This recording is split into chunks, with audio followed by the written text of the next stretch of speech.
Ada beragam cara dalam menyajikan sebuah materi dalam kegiatan pelatihan. Selain kita bisa menggunakan cerita, kemudian pemaparan, kemudian role play atau main peran, kita juga bisa menyajikan permainan atau games, ya. Yang permainan ini sendiri tujuannya adalah pertama, ini untuk membantu para peserta semua teraktivasi dari unsur kinestetiknya, ya. Karena sebagaimana kita ketahui bahwa manusia itu memiliki yang namanya fungsi audio, visual, dan juga kinestetik, ya. Visual itu bisa dengan cara menyajikan slide materi ataupun menuliskannya melalui papan baik whiteboard maupun flip chart. Kemudian audio tentunya dengan mendengarkan apa yang kita sampaikan maupun kita menyisipkan video dalam materi presentasi kita, ya. Sedangkan kinestetik bisa melalui main peran, simulasi, dan salah satunya adalah menggunakan permainan. Nah, ngomong-ngomong mengenai permainan dalam kegiatan pelatihan, apa sih cara yang bisa kita lakukan supaya kita memiliki referensi dalam menyajikan atau membawakan pelatihan di sub tema atau materi yang dibutuhkan? Ada beberapa cara. Cara yang pertama adalah tentunya kita lihat terlebih dahulu materi yang mau kita sampaikan apa, pesertanya berapa orang, levelnya apa, dan kemudian kita rumuskan apa aktivitas yang bisa kita lakukan di dalamnya, ya. Dan ada juga cara yang kedua, yaitu apa? Yaitu kita sempatkan untuk melakukan entah itu survei, entah itu mengamati, apapun lah sebutannya, ya, terkait media yang memang selama ini bisa digunakan. Atau misalkan kita main ke sebuah toko mainan. Mainan apa sih yang ada dan itu bisa kita adopsi nantinya dalam materi pelatihan kita. Salah satunya adalah kalau kita memiliki di rumah itu kartu remi, ya. Jadi kalau selama ini mungkin ada permainan beragam dengan kartu remi, ada main 41, ada main cangkulan, dan segala macam yang saya sendiri nggak hafal mainnya seperti apa, ya. Nah, ada sebuah permainan yang akhirnya saya adopsi dari kartu remi itu tersebut. Ini tentunya berkaitan dengan pelatihan dengan tema komunikasi, ya. Tepatnya saat itu saya ada sebuah topik bicara mengenai struktur atau runutan dalam menyampaikan sebuah pesan. Nah, permainan dengan menggunakan kartu ini saya lakukan di awal karena memang ini sebagai pengantar atau bridging, ya.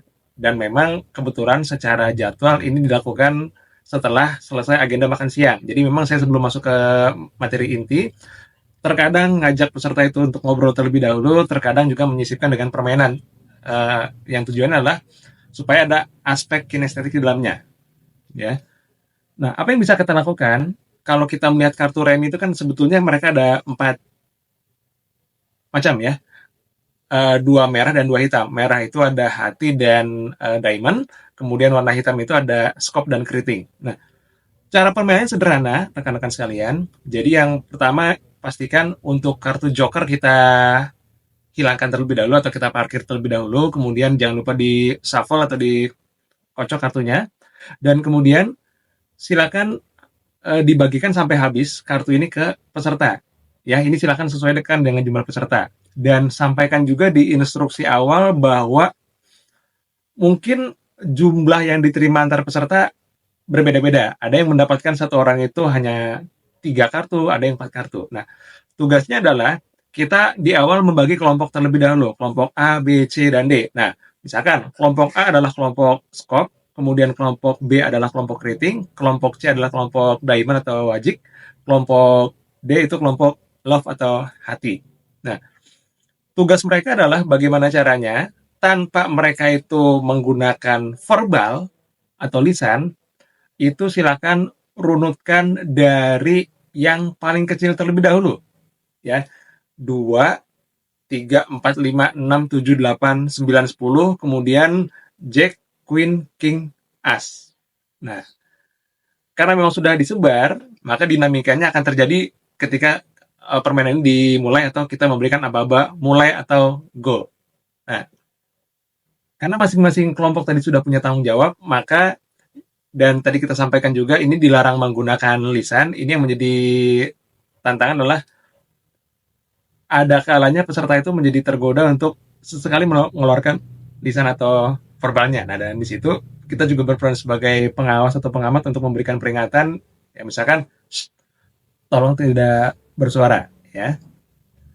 Nah, setelah permainan selesai, maka yang bisa kita tarik insight adalah apa nih tantangan yang dihadapi oleh teman-teman semua? Ya, bisa jadi beragam. Ada yang mengatakan bahwa, ah, nggak ada tantangan Pak, biasa aja. Nah, tapi bisa kita sampaikan juga bahwa sebetulnya ada sebuah elemen dalam komunikasi itu yang dihilangkan. Yaitu apa?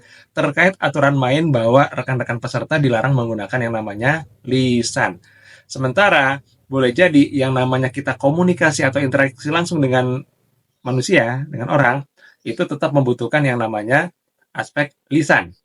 Nah, terlepas dari komunikasi itu sendiri, ada yang memang komunikasi menggunakan texting, ya, komunikasi yang menggunakan visual, itu juga cukup beragam. Namun, intinya adalah ketika memang aspek 3V ini, yaitu visual, vokal, dan verbal ini bisa terpenuhi, maka ini akan membantu memudahkan sebuah pesan itu bisa tersampaikan. Nah, yang kedua, karena tadi instruksinya adalah bicara mengenai urutan, ini bisa menjadi sebuah bridging masuk kepada poin berikutnya. Nah, teman-teman tadi diminta untuk menyusun yang namanya urutan dari angka 2 sampai dengan yang paling tinggi adalah as. Apa intinya?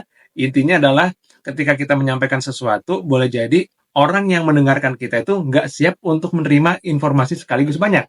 Maka perlu dilakukan secara bertahap. Itu sebabnya ada momentum di mana memang kita perlu ngomong secara to the point, ya, supaya cepat dan juga bisa langsung terpenuhi apa yang kita harapkan. Dan yang berikutnya adalah ketika kita ingin membenamkan sesuatu, ada kalanya orang yang mendengarkan kita itu bukannya tidak memahami, bukan tidak kompeten untuk menyimak materi yang kita sampaikan, tapi bisa jadi memang perlu disampaikan secara bertahap, ya.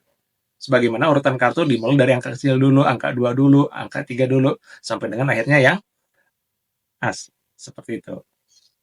Nah, ini merupakan salah satu cara yang bisa kita gunakan untuk mendapatkan referensi bagaimana sih memiliki sebuah, dalam tanda kutip, bank atau kamus permainan yang nanti bisa dibawakan ke acara pelatihan yang kita selenggarakan. Nah, jadi bisa memang kita rumuskan sesuai dengan materinya, atau yang kedua, bisa kita lihat apa nih benda, alat, atau permainan yang bisa digunakan.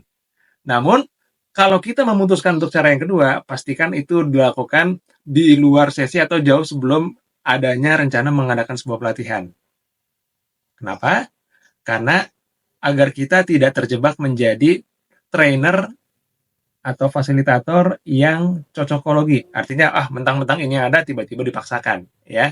Jadi, cara kedua bisa kita lakukan dengan pola, yaitu ketika memang kita sudah mendapatkan permainannya, kemudian kita lihat dulu nih, kalau yang biasanya cara memainkannya gimana nih?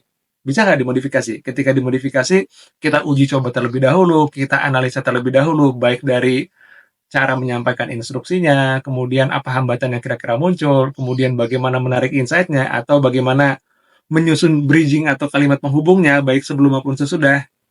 Itu selanjutnya kita jadikan atau kita masukkan ke dalam referensi, ya.